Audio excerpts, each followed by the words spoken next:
What does living with purpose mean to you, and how is that reflected in the story of your own land? Living with purpose to me is living for God's purpose for my life.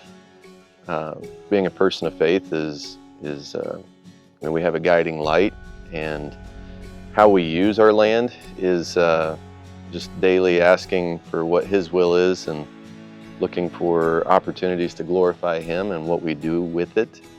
It's all His creation, and so I guess living with purpose is finding what His will is and being a good steward of what He gifted us with.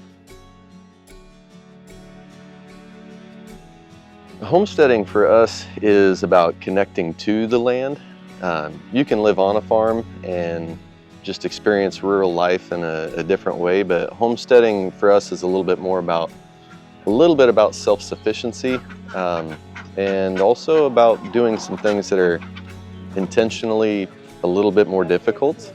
Life doesn't have to be this hard just because you live in the sticks, but to have animals to care for and garden to tend to and an orchard that needs maintained, and picking berries and making jelly and just doing all of those things that are living, I guess, in a way that's more symbiotic with the property that you live on. It's a kind of a throwback to some of our heritage and just things that we think are important, and they kind of help shape you into who you are. They set your tone and your attitude throughout the day, and they're really good for kids. Being part of an active homestead, I think growing up as a kid, it instills a lot of work ethic and a lot of values in you. Being responsible, a caretaker for animals. It's not just you have to get up and make a bed in the morning, or you have to shower and brush your teeth. It's that you have to get out there and collect eggs or feed the horses or move hay for cows. And so I think doing those sorts of things teaches children, young adults, a lot of responsibility. So I think it does really shape you into being a great employee, being maybe having that entrepreneurial spirit, knowing that there's more to do in a day than just to play video games or play sports even. So it's a really good way to connect to the land, but also to just learn to be responsible. And I mean, that's probably the main thing as a parent you hope that you can do with your children. When we were first married, we moved to the country, but we didn't have this farm. We didn't have land, and it was a nice rural setting, and we could have raised children there. But I grew up on a farm, just kind of running feral and running everywhere with the BB gun and hiking and building a fort in the timber and just exploring and playing in a creek. And I wanted that kind of lifestyle for our children because it made me who I am. And so we bought a piece of property that was only a couple of miles away, and then we built on the farm so that we could raise our children here in the sticks on this piece of land. And I guess what's it like? I mean, from the moment they get up and walk out the door, they're tending to animals. They have to go out first thing in the morning and let out the chickens and collect eggs, and we hay the horses, and they'll watch deer walk around the edge of the yard. And it's all day long, anytime they walk outside, they're immersed in it. And I wouldn't trade that for anything in the world. Now, I've seen just over the last 10 years how it's shaped them as they grow into young men. They have a passion for it. I still am deeply connected to the piece of land where I harvested my first deer. It's my grandmother's farm, and it's just it's a memory that I'll carry with me probably till the day I die. Just as dear to me is the memory of both of my boys harvesting their first deer here on this farm, and I hope they carry that memory with them a long time too. But it's just being able to experience something like that together. It's creates a bond between the people, but then also between those people and the land. And it's really hard to explain if you haven't experienced it. It's amazing.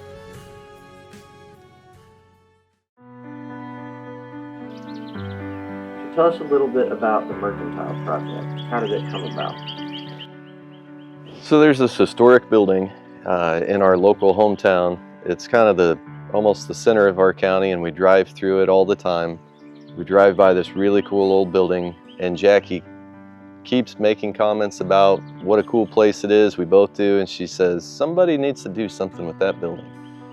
And those words stuck with me. She might remember it differently, but every time we drive through there, I think somebody should do something with that building. And we became that somebody.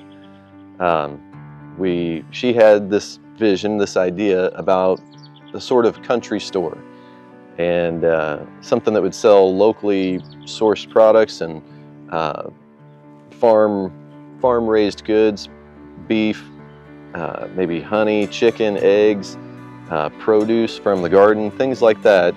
That was the initial idea, and it just kind of kept growing into what other types of products, small family-owned businesses, handmade items, things like that. So not, things that you just don't get at a big box store.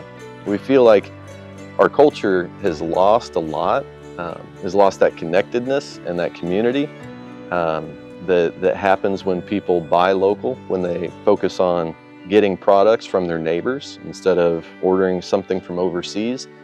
And it was kind of our way of bringing a market for those items so that those people could benefit from the time and the skills they have. And it's just seeing that take off and shape into what it is or what it's becoming has been pretty awesome. The community support behind it has been outstanding. People are responding to it. People really, I think, get what we're trying to do there. And for the most part, when they come through the doors, they light up, they get excited about it, and they'll say, like, where's this beef from? And say, well, just 8 miles down the road. Or, where's these eggs from? And say, that came from our farm this morning. And it's just, it impresses them a little bit, because they're like, people don't do that anymore. And they don't. I mean, not as much as they should. So it's pretty cool. It's a lot of fun, and it is a lot of work, but the community has kind of adopted it, and that's really what we were after. That's what we hoped for, is that people would find it to be as important to them as it is to us.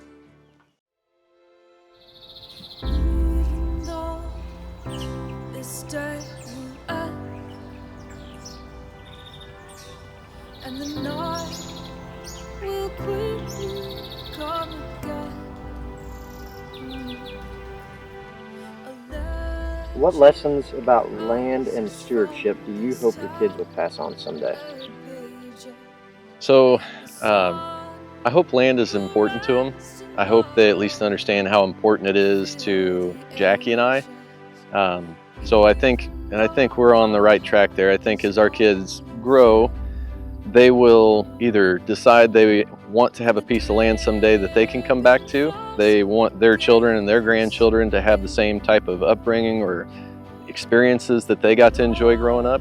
So I think that connectedness to the land that they've experienced and that they've enjoyed growing up is something they're going to carry with them. And I would expect that is something that's going to carry on just like it did with me. But I think the biggest lesson that I would want them to carry with them, whether they're landowners someday or not, is Doug Duran has a quote that I often think of. It's not ours, it's just our turn. And so while you're a landowner, you're responsible for it. You're the caretaker. You are the steward. You're the person who's gonna leave it better than you found it for the next generation, because we are only of this earth for a while, and when you're gone, you're not taking this with you. So if it's your goal to set something up that becomes multi-generational and continues to grow, or maybe just buy one really nice parcel that is kind of the retreat long-term for family members and extended family members, grandchildren, great-grandchildren, everybody to come back to, if that's the goal, then you need to be the person that puts a plan in action and makes it happen. And I think that's the path we're on, and our kids enjoy it and appreciate it enough that I'm really hopeful that it's something that they're going to continue, or that they'll treasure and at least keep and maintain, so that their kids and their grandkids will have opportunities to enjoy creation. Every acre tells a story. Let land guys tell yours.